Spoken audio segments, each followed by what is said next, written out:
Good morning. A very warm welcome to all of you to Friends of Europe's debate on the future redesign of cities and how do we ensure that they become more resilient, hardy, greener, and so forth, and cleaner. This debate, as we said, it's about the future-proofing of cities. We have a number of speakers in our panel today for you to engage with. We have people who are intensely involved in data. So you have the Environment Agency, you have the European Space Agency, and then we have a politician and also someone who's actually involved in city design and planning and responding to some of the issues that we'll be discussing this morning. Just a couple of points to note why we need to be thinking about this matter now. As you all know, those of you who have either living in a city, families in cities, or know people in cities, that we have one of the most intensifying processes taking place in urbanization, both in Europe but also across the globe. We know the majority of the population lives in cities, and actually over the next 15 to 20 years, urbanization is just going to go through the roof. Some facts and figures, basically. What we do know is that almost 55% of the global population is in cities. 70% of cities are already dealing with the effects of climate change, and some 60% of the planet's expected urban area by 2030 is yet to be built. So we know that there are a number of things that are happening in our cities, and they are, if you like, at the forefront of both the impact of climate change and crises, but also potentially at the vanguard of change.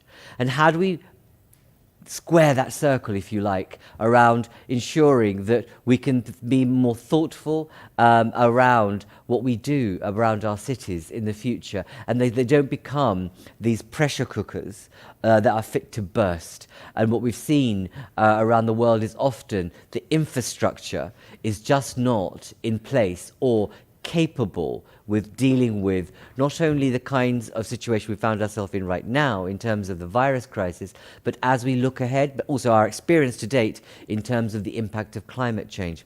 So I want to kick off with Hans from the European Environment Agency. Hans, tell us, would you, from your perspective, what are the key issues that you feel that the European Commission and others, but also cities at a local level, should be thinking about in terms of the resilience of cities in relation to the data and information, the evidence that you have at hand? Hands over to you.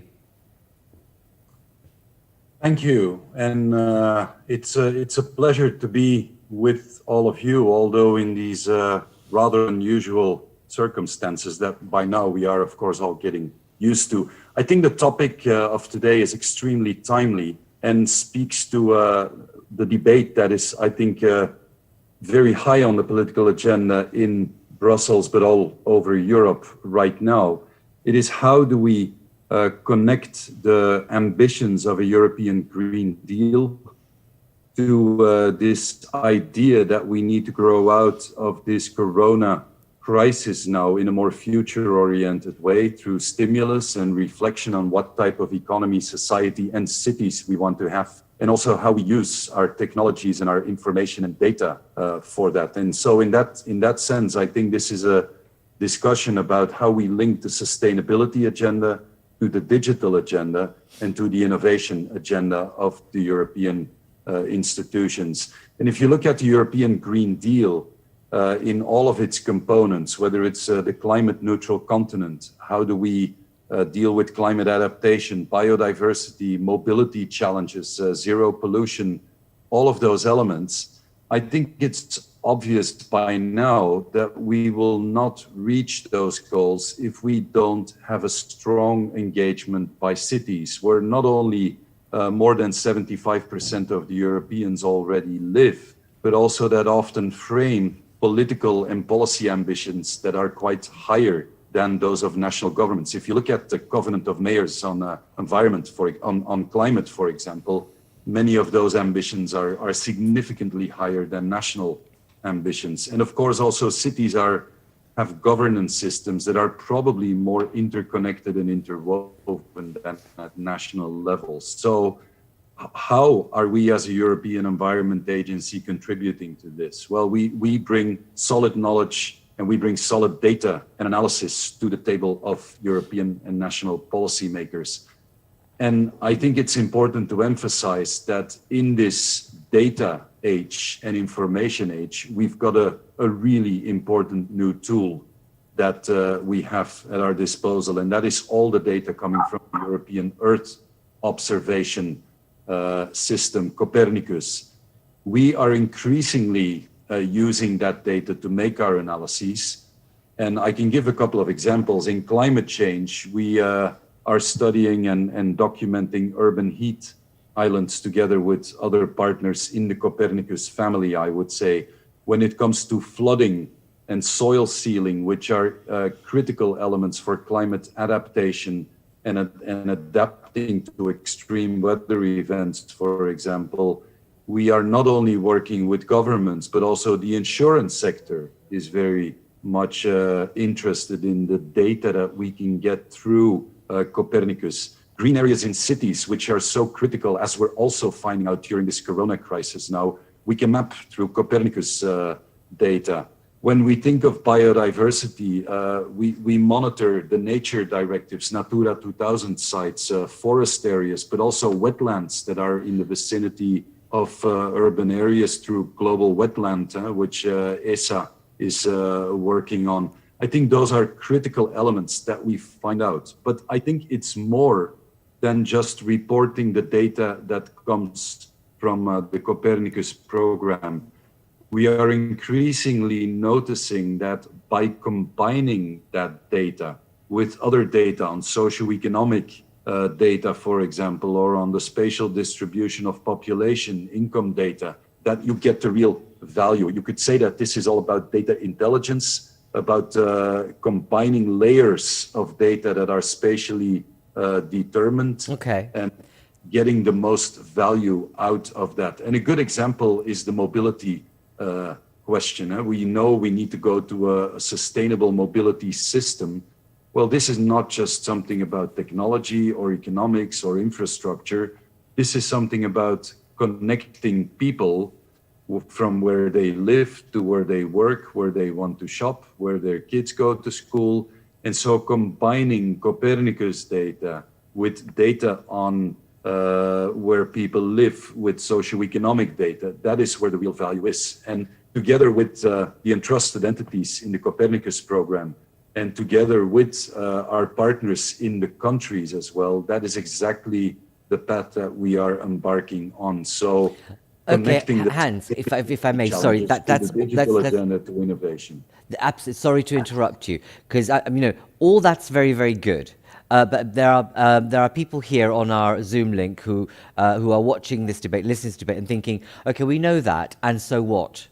What are we doing about that? What are you doing in relation to providing advice or guidance, or what kind of response are you getting to the information you're providing and is available in relation to the European Commission, especially those who are in charge of budgets and future planning?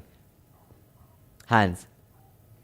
Well, the European institutions have never framed a more future-oriented, ambitious program than the European Green Deal, because every European program, in essence, has been about growth and jobs. And this one says, yeah, but in the 21st century, there are framing conditions that are very different. Climate, biodiversity, pollution, and those matter a lot and are the boundary conditions. And what we are doing is making analyses based on solid data that illustrate A, that this is a serious point, B, that we have no time to waste because we are in a critical and pivotal 10-year period now. And we also have linked this to systemic change. In our State and Outlook of the Environment Report 20, which we launched before the European Green Deal and which is referred to in the Green Deal, we make it very clear that marginal improvements in what we already have, or in turning the wheels a bit here and there on the edges, will not do. So connecting solid data to the understanding that it will be systemic transitions that are needed is our core contribution to the debate, and monitoring how we progress along not only the acquis that is already there, but how we can use this to look forward to making policies that are really up to the task that we have in the next 10 years. So you're a believer, if I can call it that, in terms of what's been put out by the European Commission in terms of the Green Deal. You think that what we've got in there is sufficient, or at least much, much better than what we've had before in terms of what you see in terms of the future that lies ahead based on the data if we don't act now? Yeah, and that I would say it's not a matter of belief. It's a matter of hard facts and analysis. If you look at the evolutions now, they are fundamentally unsustainable. And the European Green Deal talks about Europe taking the lead in the transition towards a sustainable world. Transition is a word that has meaning. It talks about systems that need to change, about integration, and about high ambitions that are in line with science. If you look at the climate debate and increasing ambitions there, if you look at the biodiversity strategy, this is not just a continuation and a slight improvement of what we have. This is a real reflection about how we should shift gears. The same can be said about the financial system reflections in the sustainable finance discussion and the social dimension, which features much stronger in this approach than it did in any approach before. So yes, I do think, based on hard facts, that this is a rather, a very positive change in ambitions. Excellent. Okay, thank you very much, Hans, for your contribution. Well, let's see what some of our audience think about your comment and also their concerns or issues and thoughts about what currently is being planned in response to our climate crisis, amongst others. So I'm going to move swiftly on to Josef. Josef is from the European Space Agency. Josef, welcome back to Friends of Europe's online debates. Tell us a little bit about the, if you like, the untapped potential that's available to us through what has been described by you and others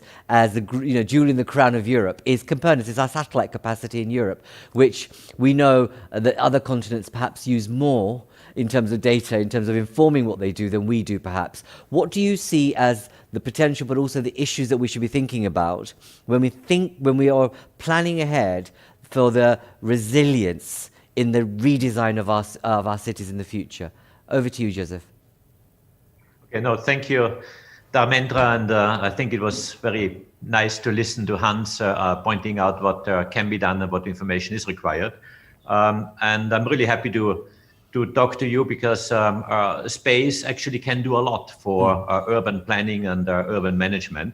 I will mention maybe one or two examples just to highlight the point, but I think what you say, Dharmendra, is that we have satellites flying up there. They give us, I would say, a very unique vantage point of what we see of our planet. Our planet, as Hans was explaining very well, is changing drastically, and we need to do something serious in order to make sure that we can still live on this planet in 100 years from now, in 200 years from now, or in 500 years from now. Otherwise, we destroy our very own base on which we are living.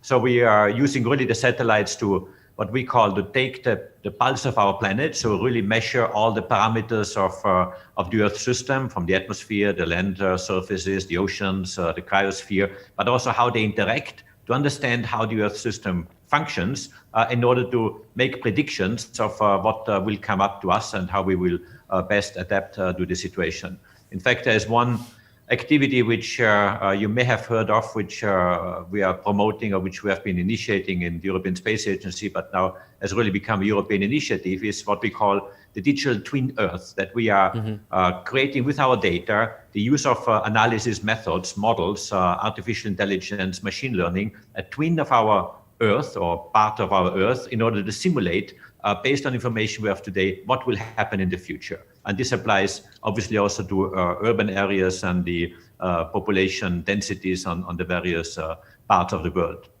Dharmendra, as you said, we have about half of our population living in cities, and this trend is increasing. What we have done is, to mention one example of how space can really monitor this global situation, is initiate some activities together with partners in Europe and worldwide. We call it the World Settlement Footprint, which was launched in 2015, where we combine the whole archive of, in this case, US Landsat data with our Sentinel-1 data. It's a combination of optical with radar data, and map all the cities worldwide over the last 30 years. Landsat, the US data, because this data series goes back to 1972. But since the arrival of Copernicus, we have actually the world's best Earth observing system, and it's something Europe can really be proud of, with our own satellites. And now we want to expand this WSF 2015 to make a new update with European data, Sentinel-2 as the satellite is called, to have a global mapping of all the cities at 10-meter resolution. This new WSF 2019, the World Settlement Footprint, should be released at the end of 2020.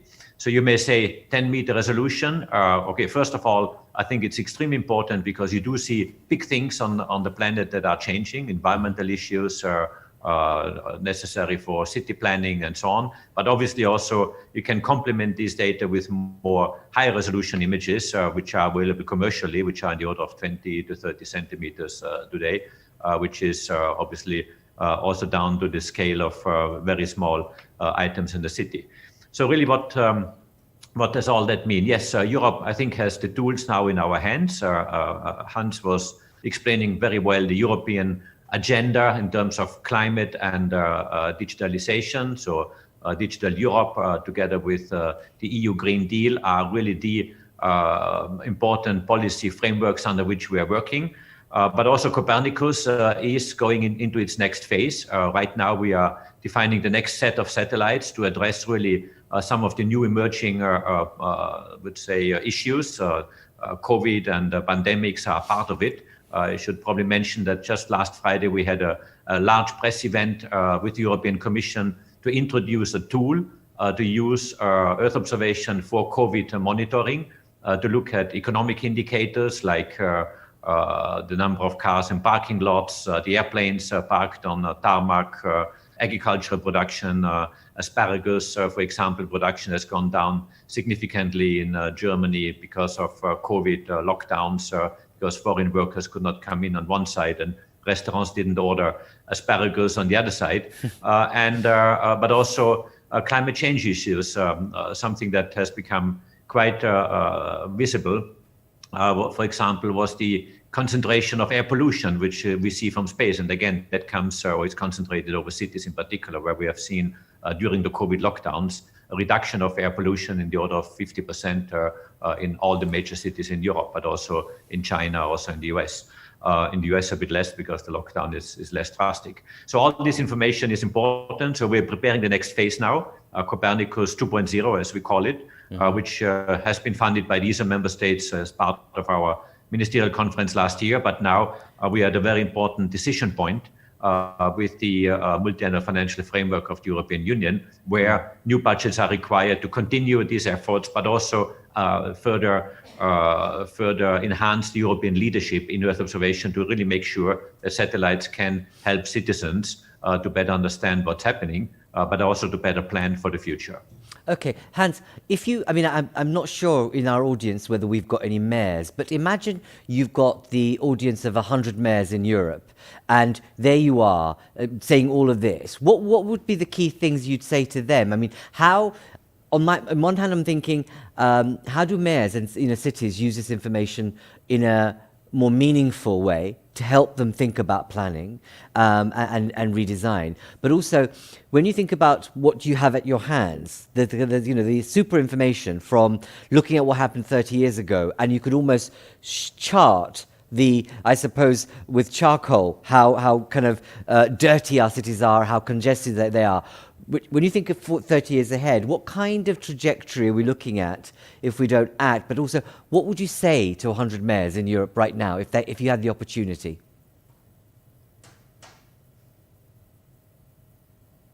Can you hear me? Question to Josef or to myself? This is to Josef, sorry. Okay. Sorry, because you said Hans, so I'm happy Oh, to I do respond to that. apologize. Early morning. No problem, Dharmendra.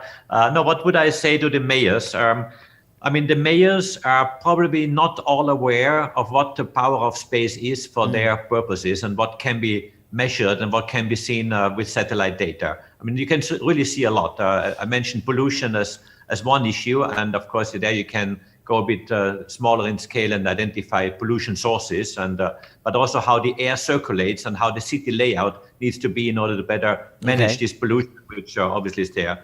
But what is even more important is really the planning part for urban planning, to understand which are the green zones, the heat islands, what you need to do in terms of also building construction in order to allow the wind to blow through and not block, I would say, the exchange of air and therefore cause bad living conditions. So there's many elements that can be done and where mayors can really make good use of it. We have many projects and examples where this has been demonstrated, and I would be more than happy to point to some more details, but there's a lot that can be done. But you can see from Josef, from what you have at your hand, and I will bring you in hands because it would be interesting to see to understand your perspective is on this. Is that when we think about the dynamic of future growth and the role of cities, surely it should be in the hands of cities in terms of the data and the intelligence you have to help guide their policy thinking as we move ahead. So Hans, what's your kind of response to the 100 mayors, if you like, in Europe? And I'll move into taking questions in a moment. Well, I think the ambition and the good story that mayors can bring to the citizens in their city is very clear. If we implement this agenda, cities will be more healthy, more livable, they will be more pleasant to live in. There will be more space for kids and also for elderly people. So this is a positive, forward-looking agenda. But in order to get there, we have to make the very best use of investments. In order to drive investments in innovation, also social innovation, innovation in spatial planning, we can make use of tools now which we didn't have 30 years ago or not at the same quality level. And that is where I think Copernicus satellite data comes in. That is also where technologies to combine data layers come in and data intelligence. And if we can then use our human intelligence and connect to society, the vibrant urban network, as I would say, then I think we have the best chance to indeed implement this agenda and create a type of city that people not only aspire to, but also I think deserve in this time and day and age. Indeed. And I'm going to move on, and thank you very much. But there's something about reimagining the future city, but also finding a link between the data and where actually where it matters most, and that is at a locality level. Sirpa, I want to bring you in, our politician, if I can call you that, from the European Parliament. You have a number of roles. From your perspective, when you've been in and around this kind of information, it's central to the kind of work and role that you play. Tell us from your perspective, what do you see in relation to the work of the Parliament, but also the Commission, that you want to really prioritise when we think about the future of cities? Sirpa, welcome. Thank you so much. And I'm really excited to be part of this discussion, firstly, and secondly, about the possibilities what this new information is giving to us. Because, in politics, if you do not get the question right, you do not get most probably the answer either. And as it has been discussed earlier, the question is about system change. And the system impact between climate change, biodiversity, economics, human health and pollutions, traffic planning. And we tend to live in silos in politics. And so we need this kind of a twin earth information and a possibility to see the interactions. We need desperately in politics ability to prioritize issues and to have backcasting. What I mean by backcasting, quite often you think what is the impact right now, and you sort of underscore your policy decisions like it has happened with the climate change. And you would need to see what is the cumulative impact and what is the system impact that is exponential in 2050. And so to forecast that, and try to prioritize and probably tenfold or fivefold the actions what we are taking. So this is in general level, and sort of to have this kind of a knowledge-based, science-based, research-based backcasting approach. And what I hear and see here, it is desperately needed tools for that. Secondly, and that comes to another very interesting avenue, is that when it, as it mentioned, the vast majority of the world population is living in cities. So actually, it is in cities we can solve very much the climate sustainability and many other issues.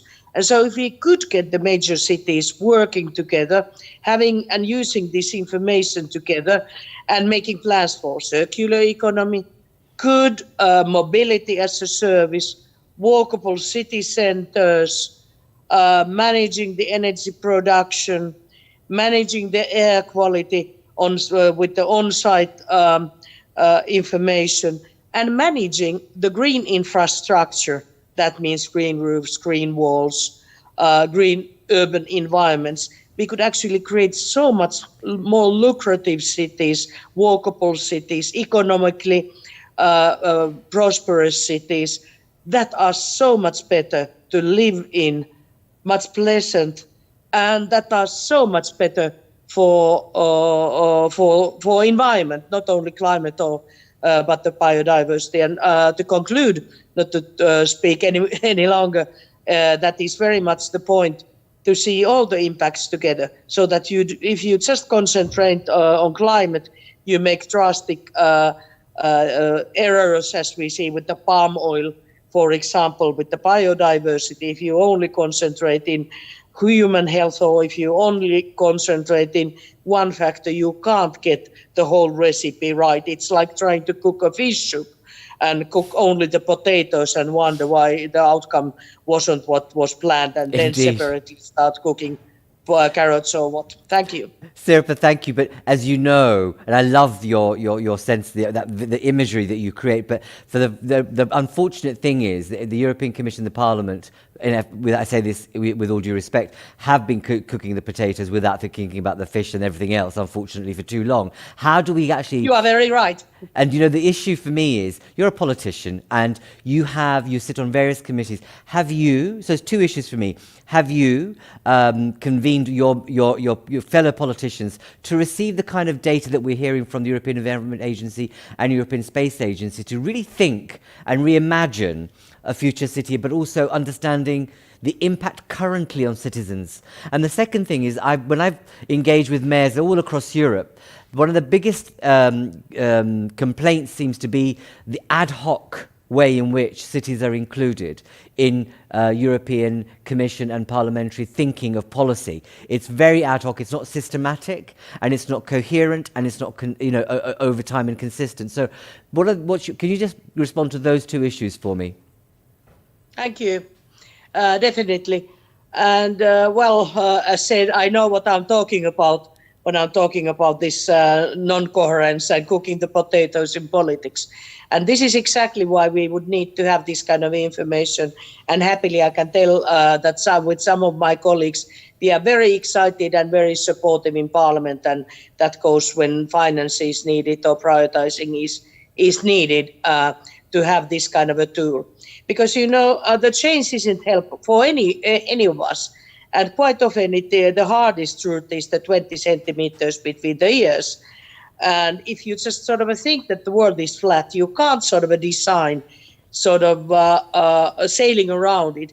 And this is the issue with the politics, because then you have a lot of colleagues that are worried about economics, or worried about their coal mine, or worried about their peat production, forests. What is that? And if you can't help them to look the bigger systematic picture, you can't expect different answers. Then about the cities, and here I hope that the mayors could be very, very strongly supportive. The point is that, as you very well know, the urban politics, urban planning and land use is not in the EU competencies. And always the cases that are not in EU competencies, that are there sort of in the fringes, the EU is not doing that much because it's not asked or allowed to do. And this is very true that the cities and urban areas are just sort of and green infrastructure planning, whatever, is very haphazardly taken into account. And I would advise you to lobby very strongly to include the land use, urban planning to EU competencies, and Okay. hopefully we could make this together, and that would make the trick. And of course, working together with the mayors is a good start. Great. So, Serpa, you're the politician. So I'm hoping that you do your bit and hopefully convene European Space Agency and the Environment Agency with your colleagues. It wouldn't be interesting to bring them all together and say, look, this is what's going to happen to cities and has happened to cities in the past 30 years. If you don't act and think differently, this is what needs to happen. This is what needs to change. But also, Exactly. and I will do our bit as a think tank to make sure we keep on nudging politicians and yourself and others to think about a different kind of policy mindset and engagement with localities, in particular city mayors, which I think is the way forward. So before I take a Q&A, I'm going to ask Caroline. Caroline, you've been very patient, thank you, because it takes us right to the locality. We've had the politician, and now we go to, if you like, the heart of the matter in terms of a space, a well-known city, Amsterdam. You've been working there for some time. You've done a number of things. Share with us, from your perspective, what do you think, what you've learned so far in the work you've been doing in Amsterdam. So say a little bit about the work you're doing in Amsterdam and what you can take away from that for other cities to think about as a result. Caroline, over to you. Yes, I was asked to make some slides. Would you mind if I share them? I will stay within my 5 minutes, if that's okay. Okay, if we can do this. Let's see. Okay, Yes, we can. Great. I'll just share my screen. I think it can work. Yeah, I'm sharing now, right?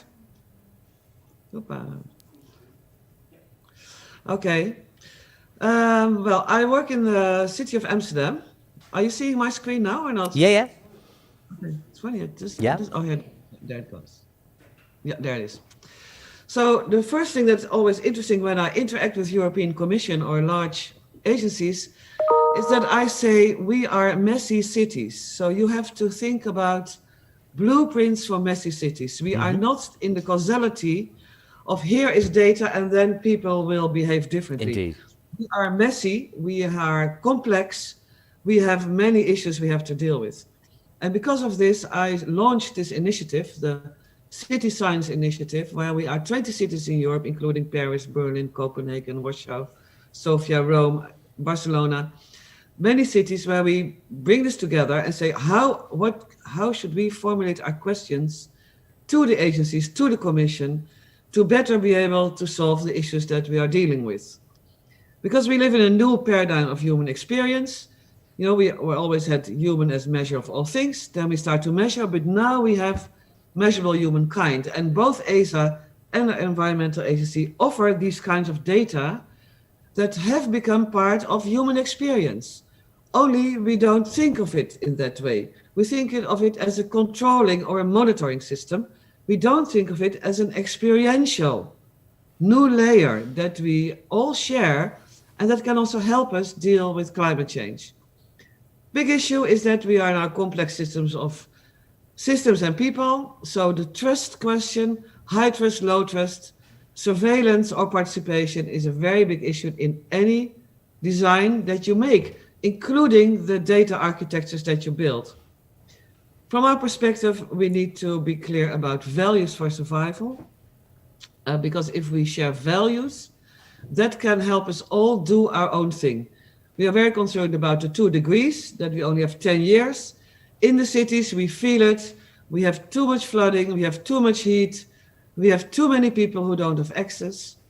So there are 2 major values. One is multi-species urbanism, is that we first design ecologies in cities and then put the people in it. Our planning paradigms are completely defined by social economic factors and not by ecological factors. And we think we need to change here. Also, such a change, as you can see, it's run by people. It's not run by agencies or commissions or governments. It's run by people. It's the people who create the biodiversity in their own ecological zones. The same counts for the water management. Second very important thing is to think about each other. to think about the multiplicity of other we have. We are all different and we share things, but we design for monoculture till today.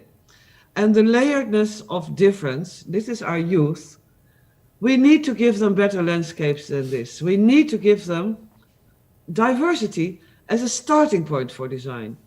And they also need to be included when we think of solutions. We are all have a different age. There are not many young people at all these brainstorms, and they need to be here. Last is that for Amsterdam, it's very important that we bring these agendas together with the circular economy formulated by Kate Raworth, where there's a very clear model where you can bring the ecological ceilings together with the social foundations. And here I would really call for you that it's not about just bringing socio-economic data with ecological data. It's really, we need to build architectures for data in which the ecological and the local and the social and the global, the personal and the collective, they merge into our human experience. And my own research as a professor is onto rhythm, because what do human cultures and ecological systems and earth systems share? It is rhythm. And I look a lot at how the social rhythms work, but to tune this may be a very big opening to a future that we can share. Thank you. Caroline, thank you very much.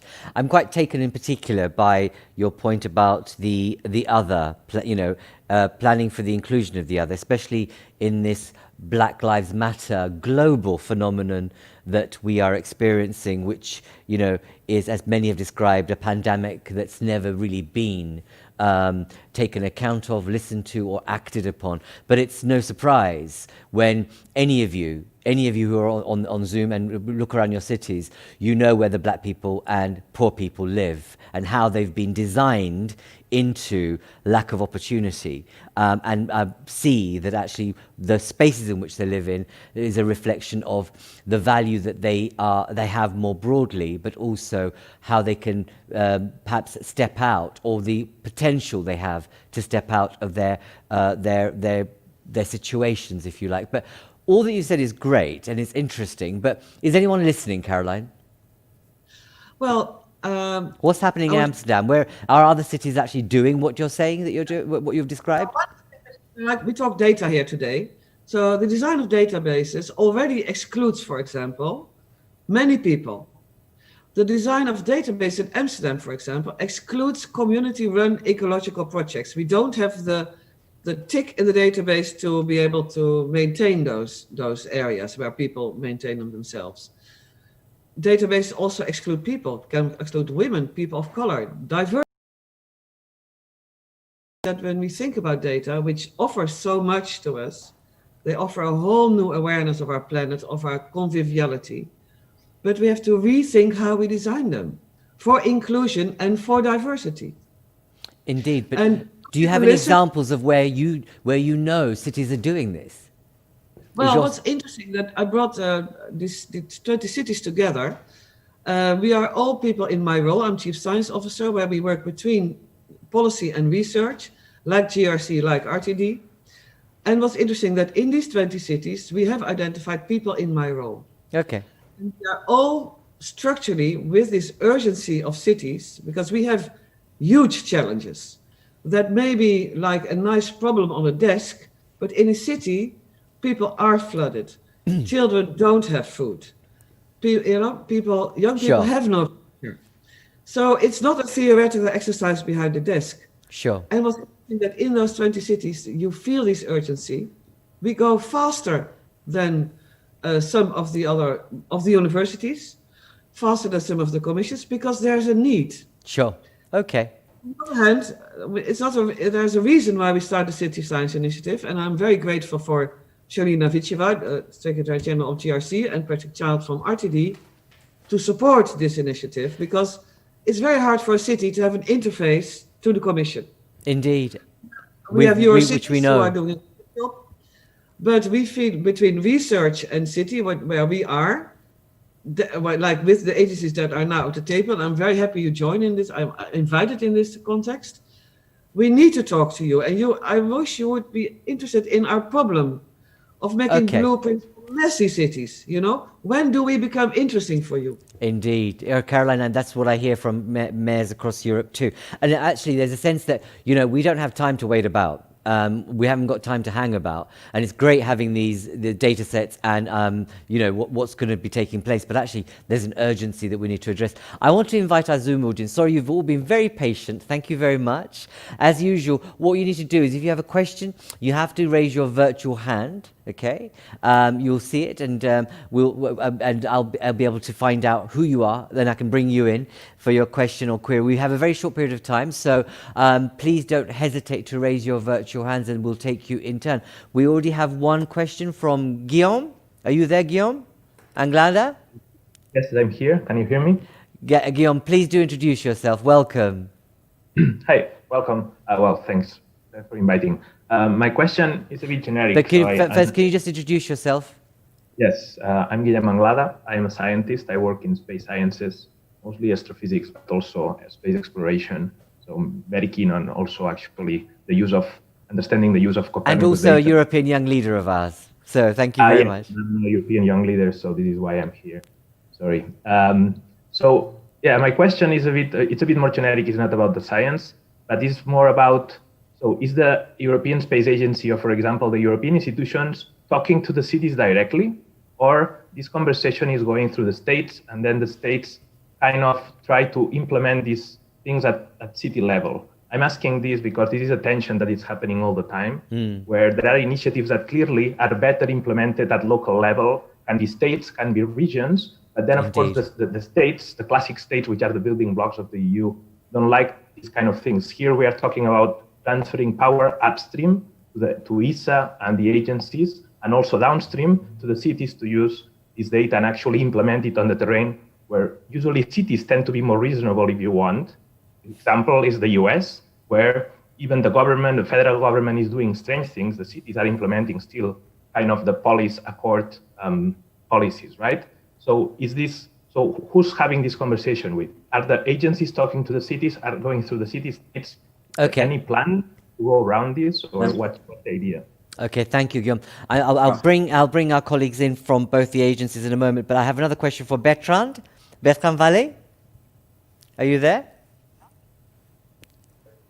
Do you hear me? Yeah. Yes. Okay. Please welcome, and please do introduce yourself. Hi, my name is Bertrand Vallée. I'm policy officer at Euro. Euro is the European Federation of Water Services, and we have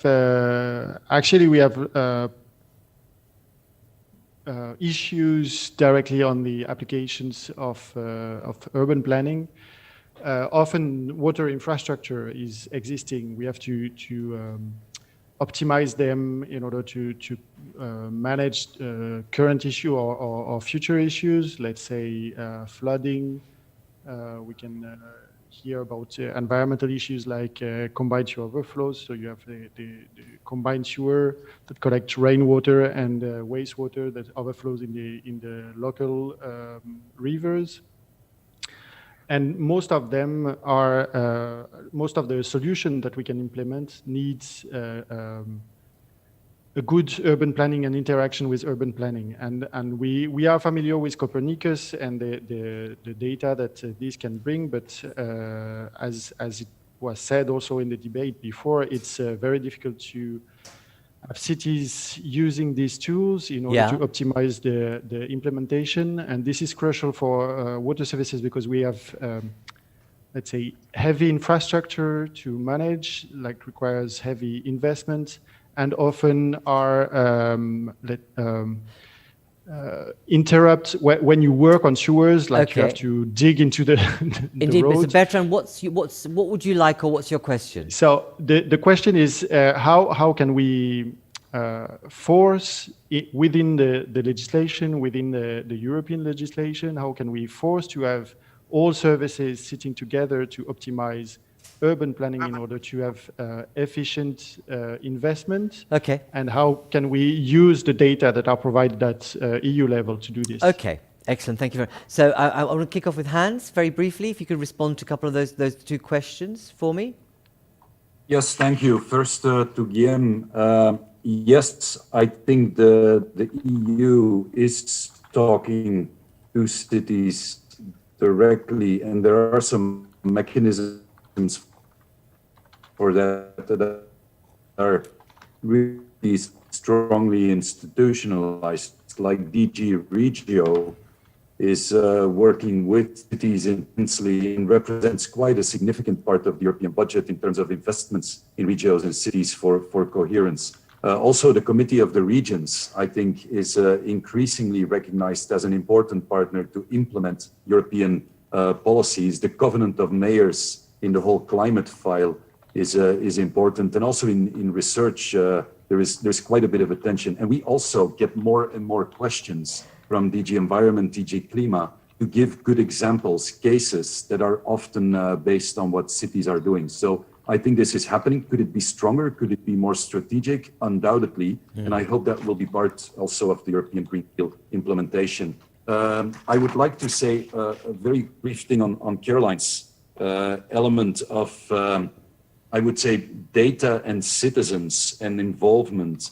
I think this is one of the critical elements. We also work with citizen science data, and I think connecting it to other parts of data, and you could say the democratization of also these new tools through Copernicus is a point of attention on the user community side, because in principle, Copernicus data is free and fully available for everybody, but that doesn't mean that everybody can use it at the level of citizen engagement. So attention from the user side for that, and capacity building there, and support, I think, would be one of the ways forward in the next Copernicus stages. Okay. Well. Thank you.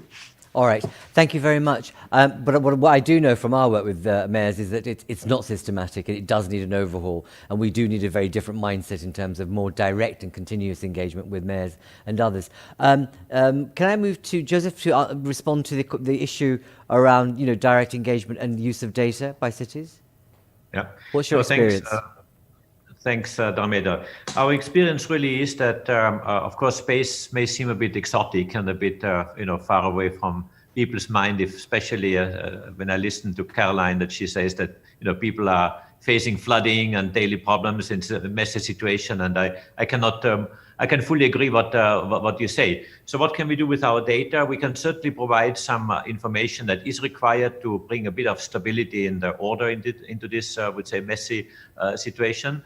But what Hans was saying is very important, that these data are free and open.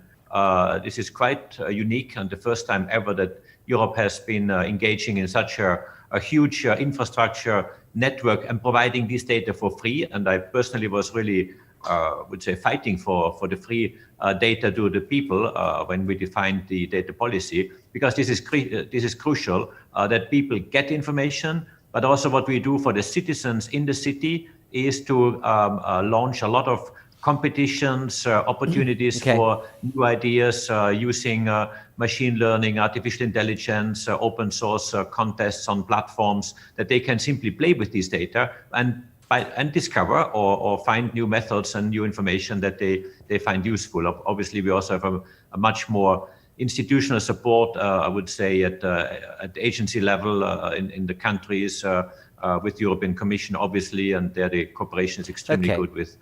But given the absence of any systematic and consistent use of the data both your agencies provide, and given the urgency of the situation, perhaps what Bertrand is suggesting in terms of the potential for legislating for a different change in use of this data is perhaps the way forward. But I'll bring you back on that question in particular, and Sirpa, if you're still there, you may want to think about that. I have a couple of more questions. I have Richard Hall and Katarzyna Nora. So let's go to Katarzyna. Katarzyna, welcome. Yes, thank you so much, Dharmendra, for bringing me in, and good morning, everyone. Please do introduce yourself. Polish academic and European young leader. And let me just say that from the beginning of the whole crisis, COVID-19, one of the areas which was for me revealed from the beginning, it was inequalities. And inequalities in all possible aspects at the country level, global level, within the nations, and of course in the cities. And I think the recent example of this inequality we see in Singapore when the second wave of the COVID-19 in Singapore was due to, let's say, neglecting or not including the migrants from neighboring countries in the whole dealing with the crisis. In that, I would make a distinction between the issue of density in the cities and overcrowding. And what I mean here is we know that the density in the cities was perceived as a great value added, leading to innovation and creativity and so on. But on the other hand, we have right now that the dense the city is, the faster the virus spread. However, I would say that these inequalities, this overcrowding, so kind of invisible spots of oases of inequalities are very crucial. So my question was whether these inequalities are in the discussion to map, to identify in the cities with these new technologies. I really like the comment of combining different kind of data sets. So is there any possibilities and can inequalities be measured by these new technologies? Excellent, Katarzyna, thank you very much. A really excellent point in terms of how, if our two guys that do produce data can actually push that through a lens of inequality. I'll come back to you in a moment. Richard, you've been very patient. Richard, where are you? Hello, good morning. Hello. Please do introduce yourself. Good morning. It's Richard Hall sitting in Stavanger, Norway. I work for Equinor, Norway's major energy producer, and Earth observation expert. I've been using satellite imagery for the last 30 years in various roles and positions. Okay. I have a question and a comment. The comment is in the text, you can read it. It's really important to understand who is your user of your data. And I always use the weather forecaster. EUMETSAT take satellite data and they produce it to create information for the weather forecaster. The weather forecaster then gives us the weather forecast, and we make our own risk-based assessment. We all get the same weather forecast, but we all make different decisions. Indeed. And it's really important to understand where we all fit in that processing chain. But my question is to Caroline. All these European cities, isn't it their goal of any city to be safe, high value, with a low carbon footprint for its citizens, so they can live safely? Thank you. All right, thank you very much, Richard. And I take your point about the risk-based assessment, but sometimes what we do need to do is that actually it's not about the I, it's about the us and we that we need to be thinking about as we think about that risk assessment. And there's been a loss of that to a certain extent, but also leadership in terms of both finance and will to move it forward. I'm going to take another question. Neria Aschbacher? Are you there? Hi, hello, apologies. Hello, good morning. Please do introduce yourself. My name is Nerea Aizpurua. I work in the research and innovation in the unit of biodiversity. My question is related to nature-based solutions, as we have been working in the latest year to promote this kind of initiative, and indeed, currently in the new biodiversity strategy, it has been embedded, and they really need to put in the urban planning and the planification. So I want to ask to the participants, which is the potential, how can data can be support this nature-based solution, and how can improve, let's say, its promotion? We are already working in pilot, demonstrating all the benefits to support the resilience of the cities. So I would like to know, for example, for one city like Amsterdam, how this is uptaken in the cities, and okay, if they see the results. Yeah, sorry. Thank you, Neria. Thank you for your question. So I know that Joseph and some of you are going to have to kind of sign off. But Joseph, if I can ask you to take that question about, is it possible? I mean, can you use the data that is available through the satellites to create a kind of an inequality balance sheet? Yeah. Okay. It's a very, very good question, because an inequality balance sheet is probably something very difficult to obtain. But let me just mention that the COVID crisis, which is always referred to as as one that hits people very differently depending on the economic status and where they come from, is a very good example. First of all, it is believed to be a zoonotic virus. That means it came from animals over to humans, but also like other, I would say, viruses, HIF, Ebola, and quite a few others. So what we see there, and this is really where space also can help, is that the existence of these viruses obviously is linked to the on one side to the density of people living with animals on one side, but also the pressure we people put on the whole biodiversity and the habitat of animals of all kind. Through deforestation, through drought that is caused by climate change, through urbanization, converting forests into agriculture, agriculture into concrete areas. So all these are putting pressure on all the animals, and therefore is in a way favoring I would say also the outbreak of pandemics like the one we are facing right now. So this is a bit the bigger picture of how this inequality is really materialized. The second comment I would like to make in this is that inequality is a big issue, but unfortunately those who are, would say, more on the developing part of the world, they don't have access to information in the same way as some of the, let's say, European countries. And there, satellites can do much more than maybe in some of the richer parts of the world, because there, the mapping and the information is just not there. And satellites really contribute to the democratization of the world, and therefore inequalities in a way that we inform everyone at the same level, because these data are free and open for everyone. So yes, we do address this issue, and I think again the satellites that provide equal factual information to everyone are a very good tool of I would say alleviating parts of these inequalities. Joseph, thank you very much. Hans, I'm going to move to you to answer the question about the data that, can we filter it through an equalities lens? Yes, and we already do.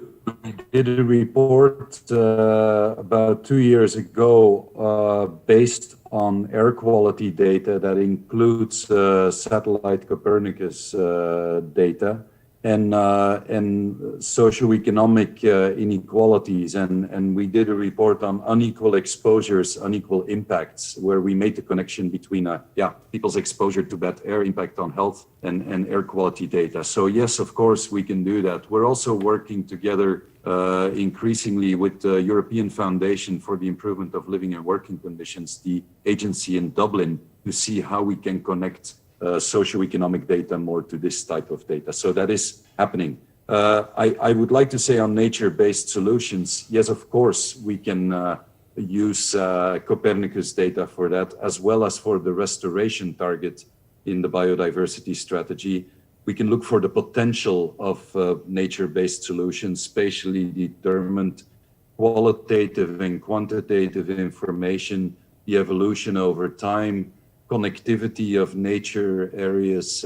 So there is a lot of potential there to put it to use also for the biodiversity strategy. Thank you.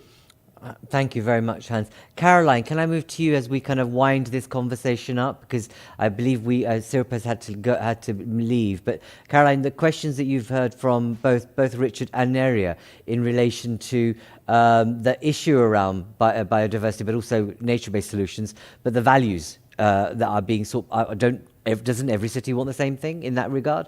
Caroline. Yes, indeed. We all like to be healthy and happy forever. Sure, but the situation is like the way, that was Donna Haraway who said science is doing the God trick. So I love to work with data. I even worked with the European Space Agency in one of my projects at Delft University of Technology. I want to make the argument different. How can data empower people? So it's not about citizens' data, but how do you have to visualize the information that comes from the satellite, that a kid who's 10 years old has more potential to save him or herself? Or how do you have to make sure, have to give the data, the results of the data, that politicians who know for 50 years that we are ruining the planet will start making other decisions? How should we make our data tangible? How should we make sure that people can experience it. We all have now COVID. We are sharing all these global images about what a pandemic means. So there's a global awareness of causality like we haven't had ever before, in the sense that we have all these images now that everybody sees, also kids of 8 or 5 in Rio de Janeiro or in Cape Town or in Shanghai. So there's a potential, but we don't look at it like that. We don't look at it as this is the information that changes our sense of our life, of our world, and so it can really affect what we do. And it doesn't. For a long time, it doesn't now. So I think we have to change the question. It's not about control and saying the people are stupid, they don't use our data, or they don't understand our data, or we have to create more capacity. No, I think we need to also get a same level of smartness, scientifically spoken, from the domain of the humanities, from the domain of the social sciences, from the domain of the culture, to be able to use the capacity that's been built with billions of dollars that's been spent on satellites and data tools, and which has not been spent on literacy or cultural agency or on capacity for kids who have no jobs. We still have no basic income in the world. Mm-hmm. So I think the attention is too much into still the old paradigm. If we have the data, we can control the planet. Well, we know now it's not how it works. We can't control the planet. The planet will control us then. So we have to need another attitude when we think about these systems. Really well said, Caroline. It's I feel as if I want to end there because it's such a powerful set of statements you've made there. But there's something about the fact that you say that, you know, democratizing data is not enough, and the public value that we've placed on investment so far hasn't translated into the whole issue of empowerment. And just imagine it will take a real different type of leadership and temerity to really go to the hardest parts of cities in the world and show young people and families this is the future that you have if you're those who you're voting for, those who represent you continue to behave in the way they do. But this is the future you could have if you voted differently potentially. And to make that sense of self-agency and movement as we move forward. What we do know is that this agenda is not going to go away. We will have and continue to have crises, and we know that cities will have to be more resilient as we move ahead. Otherwise, you know, we're done for, if you like. I need to wrap up and move to close. Caroline, you wanted to come in. I know that Josef, you've left. So, Caroline, very briefly, what were you going to say? Yeah, I would like to add, because to be able to do so, we need the artists and the designers on our side. They know how to design experience.